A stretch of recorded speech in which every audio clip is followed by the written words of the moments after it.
The 20th President of the United States is another Republican. So far we've studied Grant, who was a Republican, the 18th President, the 19th President, Rutherford B. Hayes, who was a Republican, and now we're going to look at the 20th President, James Garfield, another Republican. We're not going to talk too much about his presidency because he will be the second president that was assassinated. Lincoln the first, James Garfield was the only preacher ever to become president. He was a very, very moral and upright man, James Garfield. James Garfield was very intelligent.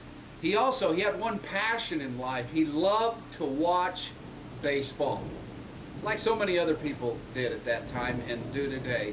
He had a real passion for watching baseball.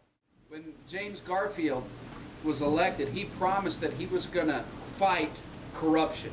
He was going to bring honesty into the White House. That's what he promised to do. He went to battle with the New York political machine to end corruption in government. James Garfield, though his presidency, he really did want to make as many people happy as he could. Unfortunately, during his term, he didn't make too many people happy. Some of the same old problems kept emerging. But James Garfield, he only held office for 6 months. James Garfield was shot by a madman seeking political office, and he was upset that he wasn't going to get a political office. Garfield was shot July the 2nd, 1881, and he kind of thought he was going to make it, and things were looking pretty good, and Graham Bell invented this machine that was trying to find the bullet. It was unsuccessful, but at times it looked like he was going to make it. Remember, he was shot July the 2nd. He didn't die until September 19th, 1881. And so ends the presidency of James Garfield, the last president born in a log cabin, this preacher president.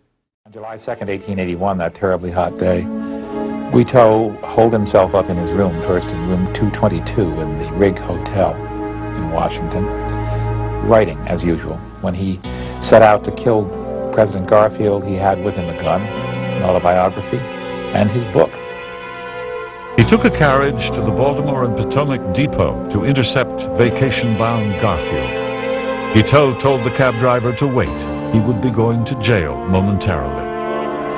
Garfield and his party walked through the waiting room on their way to, ironically, parlor car number 222, the same number as the room number of Guiteau at the Riggs Hotel.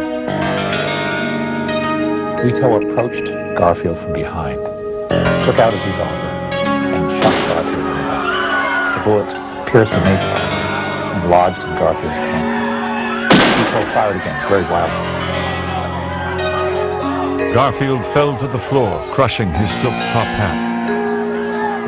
A policeman named Kearney grabbed Guiteau and demanded, "In God's name, what did you shoot the president for?" Guiteau's reply was beside the point. "Have me put at the front of the jail, 3rd story, and I'll have you made chief of police." A doctor examined the president and said reassuringly to Garfield, "I don't believe the wound is serious." Garfield smiled weakly and said, "Thank you, doctor, but I am a dead man." It took a long time for him to actually pass away, and it became sort of a national obsession for that summer of 1881 to focus in on what was happening to Garfield. Garfield lingers through September and finally dies on September 19th. Guiteau spends most of his time in jail writing. When he finally goes on trial, he acts like a lunatic.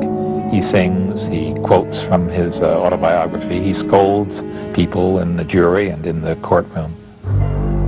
For all of Guiteau's crazy antics, the jury found him guilty and recommended the death penalty.